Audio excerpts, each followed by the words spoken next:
Halo,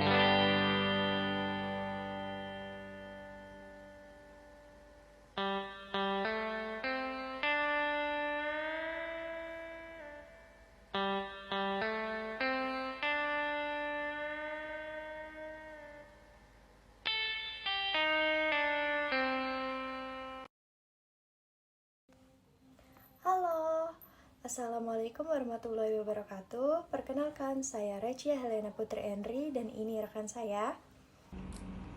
Halo, perkenalkan nama saya Rodatul Jannah. Nah, kali ini kami berasal dari kelompok 2 yang akan menjelaskan materi dari akuntansi manajemen yang berjudul penentuan harga jual. Yuk, nggak pakai lama-lama, kita langsung aja ke materinya ya. Price is about positioning.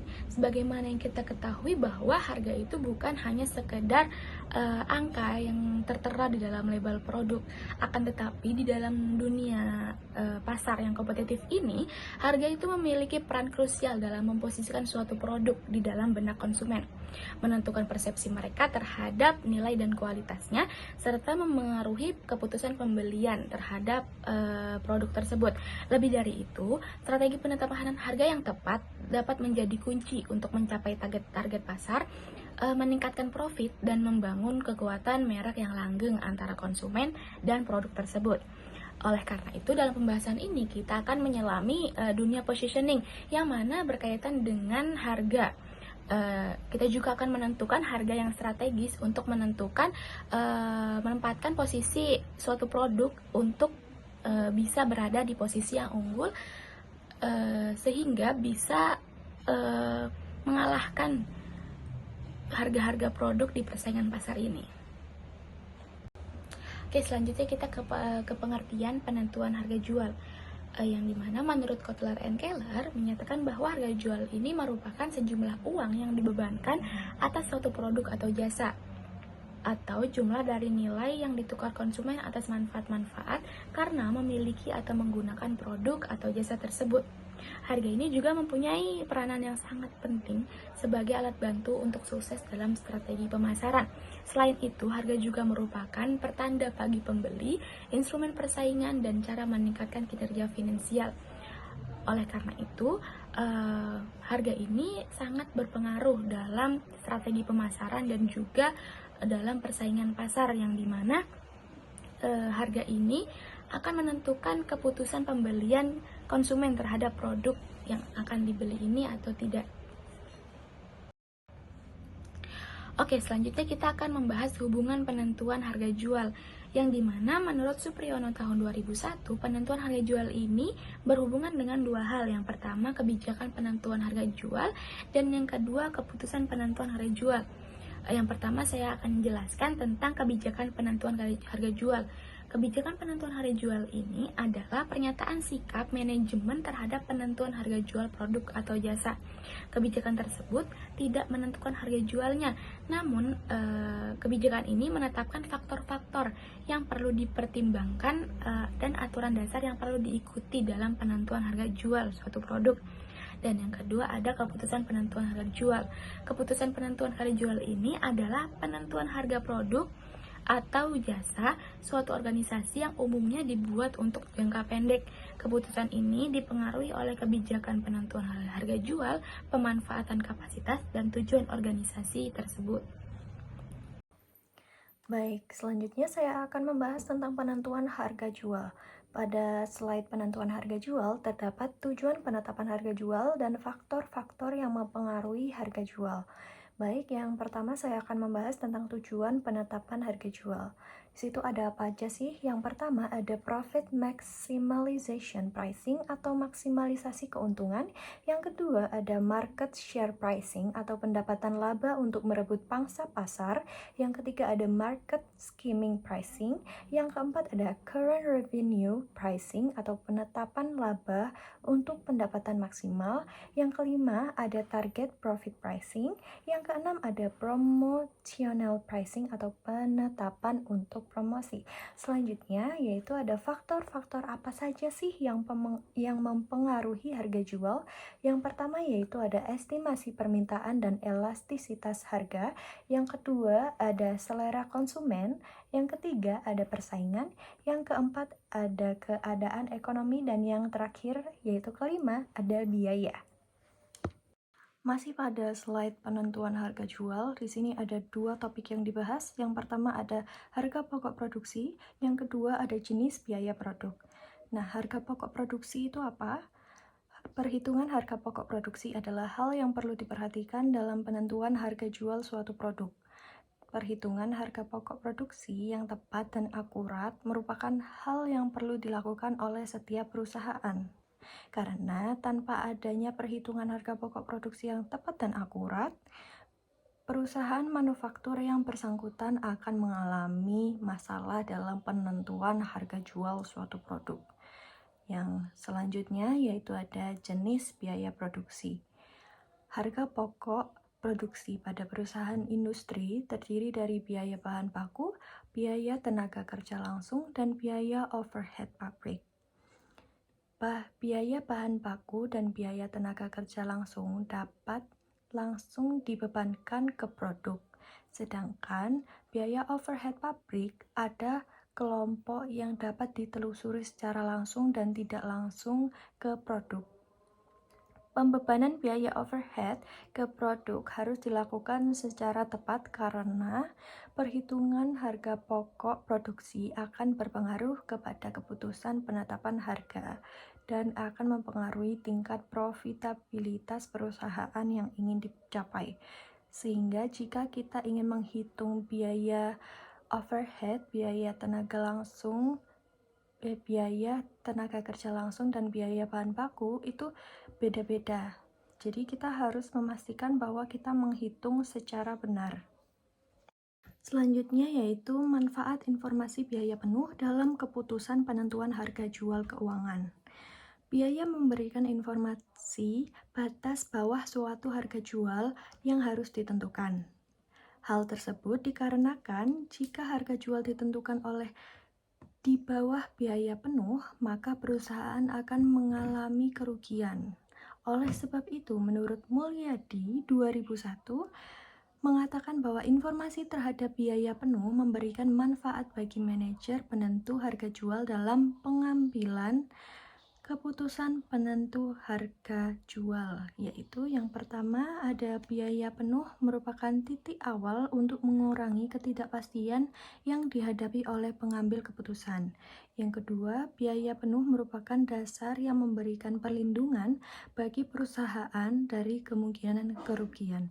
Yang ketiga, ada biaya penuh memberikan informasi yang memungkinkan manajer penentu harga jual melongok struktur biaya perusahaan pesaing. Dan yang terakhir, ada biaya penuh merupakan dasar untuk pengambilan keputusan perusahaan memasuki pasar. Nah, dari keempat hal tersebut, itulah manfaat dari informasi biaya penuh dalam keputusan penentuan harga jual keuangan. Pada materi yang kita bahas atau materi penentuan harga jual, kita menggunakan 4 metode. Yang pertama yaitu penentuan harga jual normal atau normal pricing. Yang kedua yaitu ada penentuan harga jual dalam cost type contract atau cost type contract pricing. Yang ketiga ada penentuan harga jual pesanan khusus atau special order pricing. Yang keempat ada penentuan harga jual produk atau jasa yang dihasilkan oleh perusahaan yang diatur dengan peraturan pemerintah. Nah, pada slide selanjutnya kami akan membahas 4 metode ini secara detail dan rinci. Oke, sekarang kita ke metode yang pertama, yaitu metode penentuan harga jual normal atau normal pricing. Nah, metode penentuan harga jual normal ini juga biasa disebut dengan istilah cost plus pricing. Kenapa disebut dengan demikian? Karena penentuan harga jual ini ditentukan atau dihitung dengan cara menjumlahkan laba yang diharapkan di atas biaya penuh masa yang akan datang untuk memproduksi dan memasarkan produk. formula normal pricing adalah harga jual sama dengan taksiran biaya penuh ditambah laba yang diharapkan. Taksiran biaya penuh ini dapat dihitung dengan dua pendekatan, yaitu full costing dan variable costing. Sedangkan laba yang diharapkan ini dihitung berdasarkan investasi yang ditanamkan untuk menghasilkan produk atau jasa. Untuk memperkirakan besarnya laba wajar yang diharapkan, maka harga jual perlu mempertimbangkan cost of capital, resiko bisnis, dan besarnya capital employed. Nah, sekarang saya akan menjelaskan laba yang diharapkan pada formula normal pricing tadi, yang dimana laba yang diharapkan ini mempertimbangkan tiga hal. Yang pertama cost of capital, kedua resiko bisnis, dan yang ketiga adalah besarnya capital employed. Nah, yang pertama adalah cost of capital. Ini merupakan biaya yang dikeluarkan untuk investasi yang dilakukan dalam perusahaan. Besarnya cost of capital sangat dipengaruhi oleh sumber aktiva yang ditanamkan dalam perusahaan. Selanjutnya dari risiko bisnis. Semakin besar risiko bisnis yang dihadapi oleh perusahaan, semakin besar juga persentase yang ditambahkan pada cost of capital. Di dalam memperhitungkan laba yang diharapkan di atas cost of capital menjadi lebih besar bila dibandingkan dengan bisnis yang berisiko rendah. Dan yang terakhir adalah besarnya capital employed. Nah, semakin besar investasi yang ditanamkan dalam memproduksi dan memasarkan produk atau jasa, semakin besar pula laba yang diharapkan dalam memperhitungkan harga jual. Data besarnya capital employee ini secara kasar dapat dilihat dari jumlah aktiva yang tercantum dalam neraca awal tahun anggaran atau taksiran rata-rata total aktiva selama tahun anggaran berjalan. Oke, berikut saya akan menjelaskan dua contoh perusahaan yang menggunakan perhitungan penentuan harga jual normal, yaitu yang pertama penentuan harga jual normal pada perusahaan manufaktur dengan menentukan harga jualnya per unit, dan ini menggunakan pendekatan variable costing dan full costing. Dan yang kedua ada penentuan harga jual dalam perusahaan yang menjual waktu, bahan, dan suku cadang dalam pelayanan pelanggannya, dan ini biasanya dilakukan oleh perusahaan jasa dengan metode yang digunakan yaitu metode penentuan harga jual normal, time and material pricing. Oke, yang pertama saya akan menjelaskan penentuan harga jual per unit yang dimana biasanya dilakukan oleh perusahaan manufaktur, dan formula yang digunakan adalah harga jual per unit sama dengan biaya yang berhubungan langsung dengan volume atau biaya ini per unit ditambah dengan persentase markup.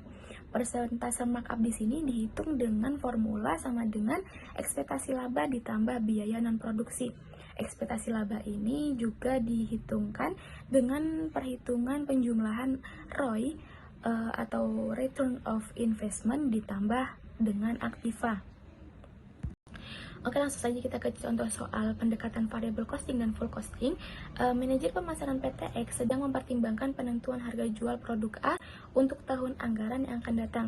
Perusahaan menggunakan pendekatan full costing dan variable costing dalam penentuan biaya penuh. Menurut anggaran, perusahaan direncanakan akan beroperasi pada kapasitas normal sebanyak 1 juta kilogram dengan taksiran biaya penuh untuk tahun anggaran yang akan datang sebagai berikut. Ada biaya produksi sebesar 3 miliar, biaya administrasi dan umum 200 juta rupiah, biaya pemasaran 300 juta rupiah, dan total biaya penuhnya 3 miliar 500 juta rupiah. Total aktiva yang diperkirakan pada awal tahun anggaran adalah sebesar 4 miliar rupiah dengan laba yang diharapkan sebesar 25%. Pertanyaannya, tentukan harga jual per kilogram dengan menggunakan metode cost plus pricing berdasarkan pendekatan full costing dan variable costing. Dan sekarang kita langsung saja menjawab dengan metode full costing. Kita masukkan dulu perhitungan markup-nya, yang dimana ada biaya administrasi dan umum, biaya pemasaran, dan laba yang diharapkan. Itu kita jumlahkan. Laba yang diharapkan tadi kita masukkan ROI dikali dengan total aktiva, yaitu 25% dikali 4 miliar rupiah menjadi 1 miliar rupiah. Lalu kita jumlahkan ke ketiga hal tadi menjadi 1 miliar 500 juta rupiah, dan kita bagi dengan biaya produksi sebesar 3 miliar rupiah tadi. Jadi persentase markupnya sebesar 50%. Selanjutnya, setelah kita dapat persentase markup, kita memperhitungkan harga jualnya dengan menjumlahkan biaya produksi dengan persentase markupnya tadi. Dengan biaya produksinya 3 miliar rupiah dan persentase markupnya 50% dikalikan dengan biaya produksi. Jadi persentase markupnya jadi 1 miliar 500 juta. Kita jumlahkan menjadi jumlah harga jual 4 miliar 500 juta rupiah. Kita bagikan dengan volume produk yang akan diproduksi tadi 1 juta kilogram. Jadi harga jual per kilogramnya adalah 4.500 rupiah. Oke, selanjutnya kita ke pembahasan jawaban untuk variable costing. Di sini ada taksiran biaya penuh berdasarkan perhitungan variable costing, yang dimana biaya variabelnya itu termasuk ada biaya produksi variabel, administrasi dan umum variabel, dan juga pemasaran variabel. Dengan total biaya variabelnya sejumlah 2 miliar 1 juta rupiah. Sedangkan untuk biaya tetapnya itu ada biaya produksi tetap, administrasi umum dan tetap, pemasaran tetap dengan total 1 miliar 400 juta rupiah. Dan untuk total biaya penuhnya, variabel dan biaya tetapnya tadi berjumlah 3 miliar 500 juta rupiah. Selanjutnya untuk perhitungan harga jualnya, kita pertama-tama untuk menghitung markupnya terlebih dahulu dengan menjumlahkan biaya tetap dan laba yang diharapkan tadi sebesar 25%, kita kalikan dengan aktiva tetapnya tadi 4 miliar, sehingga hasilnya 1 miliar kita jumlahkan dengan biaya tetap 1 miliar 400, sehingga jumlahnya berjumlah 2 miliar 400 juta rupiah. Selanjutnya kita bagikan dengan biaya variabel 2 miliar 1 juta dan hasilnya menjadi 114,29%. Selanjutnya kita perhitungan harga jual, ada biaya variabel sebesar 2 miliar 100 juta tadi, kita jumlahkan, kita kalikan dengan markupnya tadi 114,29% menjadi 2 miliar 400 juta. Selanjutnya untuk jumlah harga jualnya kita jumlahkan dari biaya variabel tadi dengan hasil persentase markup tadi yang 2 miliar 400 juta 90 ribu. Itu berarti dengan total jumlah harga jualnya menjadi 4 miliar 500 juta rupiah 90 ribu. Nah, untuk harga jual per kilonya, kita membagi tadi jumlah harga jual kita bagi dengan volume produk, yaitu 4 miliar 500 juta tadi kita bagikan dengan 1 juta kilo, yaitu jadi 4.500. Itu untuk harga jual per kilonya. Jadi biarpun terdapat perbedaan dalam perhitungan, nanti hasil akhirnya akan pasti sama, yaitu 4.500. Setelah kita membahas perhitungan untuk penentuan harga jual normal pada perusahaan manufaktur dengan pendekatan variable costing dan full costing, selanjutnya kita akan menentukan harga jual untuk perusahaan jasa yang biasa kita sebut dengan penentuan harga jual time and material pricing. Nah, menurut garisan tahun 2015, time and material pricing ini merupakan metode penentuan harga jual yang dapat digunakan oleh perusahaan yang menghasilkan jasa. Misalnya bengkel mobil, salon kecantikan, konsultan, percetakan, akuntan, dokter, dan lain-lain. Nah, untuk penentuan harga jual waktu, ini merupakan volume jasa dihitung berdasarkan waktu yang diperlukan untuk melayani pelanggan, sehingga perlu dihitung harga jual persatuan waktu yang dinikmati oleh pelanggan. Sedangkan penentuan harga jual bahan dan suku cadang, ini merupakan volume bahan dan suku cadang yang diperlukan sebagai pelengkap penyerahan, dihitung berdasarkan kuantitas bahan dan suku cadang yang diberikan kepada pelanggan. Untuk komponen-komponen yang diperlukan dalam penentuan time and material pricing ini adalah yang pertama komponen bahan atau material komponen, yaitu komponen bahan atau material yang digunakan oleh setiap jenis jasa dihitung dengan menjumlahkan komponen atau elemen sebagai berikut. Yang pertama, material loading change, yang dimaksudkan untuk menutup biaya pesan, biaya bongkar, simpan, pengelolaan bahan, serta laba yang diinginkan dari penjualan material atau suku cadang yang digunakan oleh setiap jenis jasa. Biasanya dinyatakan dalam persen dari harga perolehan bahan atau material tersebut. Yang kedua, harga pembelian bahan atau harga perolehan bahan atau suku cadang yang digunakan oleh setiap jenis jasa. Selanjutnya, untuk komponen waktu atau time komponen. Komponen waktu ini biasanya dinyatakan dalam tarif persatuan waktu, misalnya untuk setiap jam kerja langsung atau jam mesin bekerja. Tarif ini ditetapkan dengan menjumlahkan komponen atau elemen sebagai berikut. Yang pertama, biaya tenaga kerja langsung yang terdiri dari upah langsung atau tunjangan kesejahteraan. Yang kedua, jumlah tertentu dalam persen yang disediakan untuk menutup biaya pemasaran dan administrasi umum. Dan yang terakhir, jumlah tertentu yang menunjukkan target laba yang diinginkan untuk setiap jam kerja langsung atau satuan waktu pengupahan lainnya. Oke, selanjutnya ada formula untuk perhitungan harga jual waktu, yang dimana ada taksiran biaya tenaga kerja langsung, persen markup, dan biaya tenaga langsung kita jumlahkan menjadi harga jual waktu. Dan untuk markupnya kita menjumlahkan biaya tidak langsung dengan laba yang diharapkan. Untuk persentase markupnya kita membagi markup dengan taksiran biaya tenaga kerja langsung tadi. Terus untuk slide selanjutnya kita akan membahas biaya tenaga kerja langsung per jam dengan formula yaitu taksiran upah tenaga langsung tahun anggaran kita jumlahkan dengan biaya kesejahteraan karyawan seperti tunjangan dan lain-lain yang menghasilkan jumlah biaya tenaga kerja langsung. Nah, untuk formula biaya tenaga kerja per jam ini kita membagi jumlah biaya tenaga kerja langsung dengan jumlah jam kerja tahun anggaran berjalan. Selanjutnya, untuk penentuan harga jual bahan dan suku cadang, kita mempunyai formula. Yang pertama, kita menjumlahkan harga beli bahan dan suku cadang, kita tambahkan dengan persentase markup harga beli bahan dan suku cadang, kita jumlahkan menjadi harga jual bahan dan suku cadang. Dan untuk persentase markupnya kita hitung dengan formula biaya tidak langsung dan dijumlahkan dengan laba yang diharapkan, itu hasilnya menjadi jumlah markup. Nah, untuk persentase markupnya kita membagi jumlah markupnya tadi kita bagi dengan taksiran bahan baku dan suku cadang yang dibeli dalam tahun anggaran berjalan. Oke, setelah kita menjelaskan tentang pengertian dan formula-formula yang digunakan dalam penentuan harga jual time and material pricing, kita langsung saja ke contoh soalnya, yaitu PT SIS berusaha dalam bengkel mobil.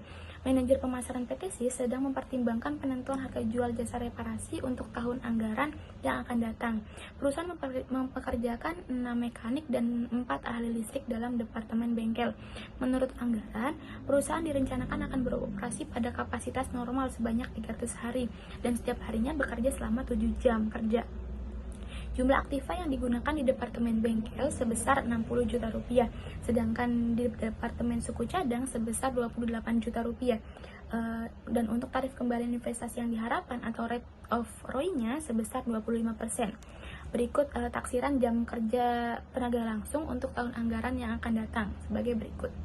Oke, langsung saja kita ke soalnya. Dalam memutuskan harga jual jenis jasa standar tertentu yang disediakan bagi pelanggan, PT SIS ini memperhitungkan harga jual sebagai berikut. Misalkan, untuk jenis jasa servis mesin yang terdiri dari pekerjaan ganti oli dan tan-up mesin memerlukan 2 orang mekanik dan 1 orang ahli listrik yang masing-masing bekerja sebagai berikut. Untuk mekanik 1 jam orang, untuk ahli listrik 1,5 jam orang. Pertanyaannya diminta kita untuk menghitung persentase markup dari biaya tenaga kerja langsung. Yang B, persentase markup dari harga beli bahan dan suku cadang. Dan yang C, harga jual servis mesin yang dibebankan kepada pelanggan. Yang D, jika seorang pelanggan memerlukan jasa servis mesin yang memerlukan 1 kaleng oli mesin yang harganya fakturnya Rp10.000 dan saringan oli fakturnya Rp8.000 kepada pelanggan tersebut, perusahaan akan membebankan harga jual jasa bahan dan suku cadangnya sebesar berapa ribu rupiah. Langsung saja kita jawab pertanyaan keempat ini.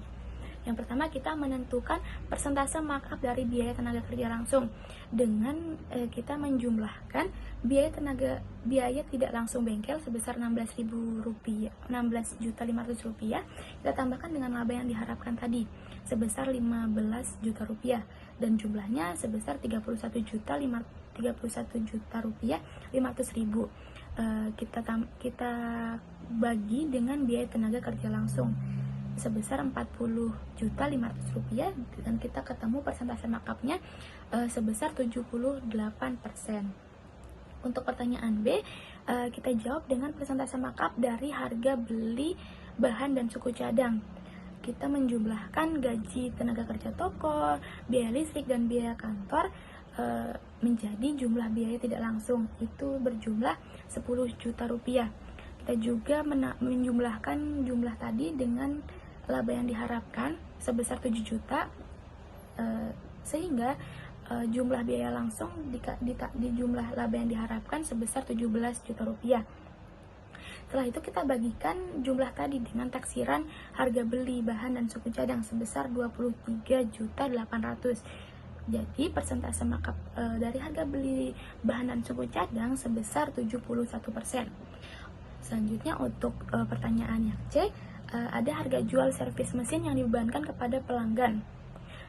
Kita menjumlahkan lagi biaya tenaga kerja langsung 2,5 jam tadi kita kalikan dengan per jamnya, yaitu Rp1.929, dan kita jumlahkan dengan persentase markupnya yang 78% dari hasil yang A tadi, persentase tenaga kerja langsung 78%, kita kalikan dengan 4.823, itu dari biaya tenaga kerja langsung tadi. Kita jumlahkan, hasilnya itu menjadi harga jual servis mesin menjadi Rp8.585. Perusahaan akan membebankan pelanggan tersebut dengan harga jual jasa bahan dan suku cadang sebesar Rp39.365. Dari mana nominal ini berasal? Dari kita menjumlahkan harga jual servis mesin tadi yang sebesar Rp8.585, kita tambah dengan harga bahan dan suku cadang sebesar Rp18.000, dan juga kita akan menghitung markup dari bahan dan suku cadang yang sebesar 71% dari tadi yang markup. Poin B kita kalikan dengan harga bahan suku cadang, yaitu kita dapat markupnya Rp12.780, dan juga kita total semua menjadi Rp30.780. ini harga jual bahan dan suku cadang, dan kita tambah yang mesin tadi jadi Rp39.365. Pada metode kedua, yaitu ada penentuan harga jual dalam cost type contract atau cost type contract pricing. Merupakan kontrak pembuatan produk atau jasa yang pihak pembeli setuju untuk membeli produk atau jasa pada harga yang didasarkan pada total biaya yang sesungguhnya dikeluarkan oleh produsen, ditambah dengan laba yang dihitung sebesar persentase tertentu dari total biaya sesungguhnya tersebut. Nah, rumusnya ada di bawahnya, yaitu biaya penuh sesungguhnya ditambahkan oleh laba persentase dikali biaya penuh sesungguhnya, lalu dijumlahkan. Nah, pada selanjutnya yaitu ada contoh soal dari cost type contract pricing. Di sini kita menggunakan PT SIS untuk sebagai perusahaan yang nantinya melakukan kontrak penelitian di bidang obat penyakit A. Lalu di sini diketahuinya biaya langsung proyek adalah Rp 450 juta, biaya tidak langsung proyeknya ada 125 juta, dan total dari biaya tersebut yaitu 575 juta. Nah, diminta harga jual yang dibebankan kepada pemilik proyek tersebut. Selanjutnya yaitu jawaban dari contoh soal dari slide sebelumnya, yaitu totalnya kan tadi udah 575 juta. Nah, kita tambahkan di perhitungan pertama yaitu 575 juta, lalu labanya tadi 10% dikalikan dari total biaya. Nah, laba 10% itu dikalikan 575 juta sehingga menjadi 57.500.000. Nah, total dari keduanya yaitu 632.500.000. Nah, seperti itu cara menghitungnya. Dan note-nya kalian bisa lihat contoh di bawahnya yang screenshotan itu kalau kurang jelas. Pada metode ketiga, yaitu penentuan harga jual spesial khusus atau special order pricing. Dalam mempertimbangkan penerimaan pesanan khusus, informasi akuntansi diferensial merupakan dasar yang dipakai sebagai landasan jika harga yang diminta oleh pemesan atau harga jual pesanan khusus lebih besar dari biaya diferensial yang berupa biaya variabel untuk memproduksi dan memasarkan pesanan khusus tersebut, maka pesanan khusus dapat dipertimbangkan untuk diterima. Pada slide perbedaan produksi, di sini kami membedakan produksi dalam dua tipe, yaitu ada produksi atas pesanan dan produksi reguler dan pesanan. Nah, di sini saya akan membahas tentang produksi atas pesanan terlebih dahulu. Perusahaan yang produksinya hanya berdasarkan pesanan mengolah produk berdasarkan pesanan baik dari dalam maupun perusahaan. Proses pengolahan produk terjadi secara terputus-putus sesuai dengan pesanan yang ada. Mengapa terputus-putus? Karena tergantung pesanan gitu. Jadi ketika ada pesanan mereka akan memproduksi, sedangkan jika tidak ada pesanan mereka akan berhenti memproduksi pengolahan produk. Nah, yang kedua yaitu ada produksi reguler dan pesanan. Bedanya dari produksi atas pesanan, mereka ini tetap terus memproduksi produk secara kontinu dan tidak terputus-putus karena mereka akan tetap memproduksi produk tidak sesuai dengan pesanan saja. Mereka tetap memproduksi produk sesuai dengan jadwal yang mereka miliki. Semisal mereka ingin mengolah produk, ya mereka akan mengolah produk itu sampai jadi. Jadi kontinu, nggak terputus-putus karena sesuai pesanan saja.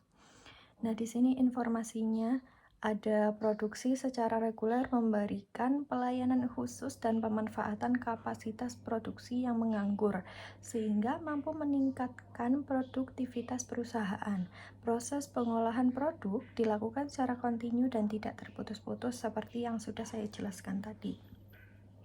Selanjutnya yaitu ada contoh soal dari pesanan khusus. Di sini ada contoh soal seperti PT Oki memproduksi produk X dalam pabrik yang berkapasitas 200.000 satuan per tahun.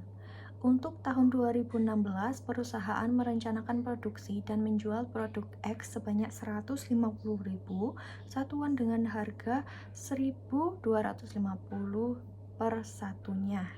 Anggarannya bisa dilihat pada PPT di atas. Lalu, misalnya perusahaan menerima pesanan khusus atau di luar reguler sebanyak 30.000 satuan produk X dari perusahaan lain dengan harga yang diminta Rp 750 per satuannya. Apakah pesanan tersebut akan diterima? Nah, di sini kita akan menganalisis jawaban dari soal sebelumnya, yaitu pendapatan diferensialnya. Nah, tadi kan ada 30.000 satuan dikali dengan 750 per satunya. Totalnya yaitu menjadi 22.500.000. Lalu biaya diferensialnya kita hitung. Biaya produksi variabelnya 12 juta. Lalu biaya komersial variabelnya 3.600.000. Nah, itu ditambahkan menjadi 15.600.000. Lalu labanya ini dikurangi sehingga menjadi 6.900.000. Seperti itu. Baik, selanjutnya saya akan menjelaskan tentang metode terakhir, yaitu penentuan harga jual produk atau jasa yang dihasilkan oleh perusahaan yang diatur dengan peraturan pemerintah, yaitu produk dan jasa yang dihasilkan untuk memenuhi kebutuhan pokok masyarakat luas, seperti listrik, air, telepon, telegraf, transportasi, dan jasa pos diatur semua dengan peraturan pemerintah. Harga jual produk dan jasa tersebut ditentukan berdasarkan biaya penuh masa yang akan datang ditambah dengan laba yang diharapkan. Dalam penentuan harga jual yang diatur dengan peraturan pemerintah, biaya penuh masa yang akan datang yang dipakai sebagai dasar penentuan harga jual tersebut dihitung dengan full costing. Mengapa tidak melalui variable costing? Karena itu tidak sesuai sebagai prinsip akuntansi. Di slide selanjutnya yaitu ada metode perhitungan penentuan harga jual yang diatur oleh pemerintah. Nah, jadi pada metode penentuan harga jual yang diatur oleh pemerintah ini ada 3 metode yang bisa digunakan, yaitu metode cost plus pricing atau penetapan harga biaya plus, lalu ada metode market based pricing atau penetapan harga berstandarkan pasar, lalu yang terakhir ada metode transfer pricing. Namun pada kali ini kita menggunakan metode cost plus pricing sebagai contoh soalnya. Nah, di sini langsung aja kita ke contoh soal. Untuk menghasilkan listrik membutuhkan investasi sebesar 3.200.000.000 rupiah untuk pembelian mesin dan equipment serta modal kerja.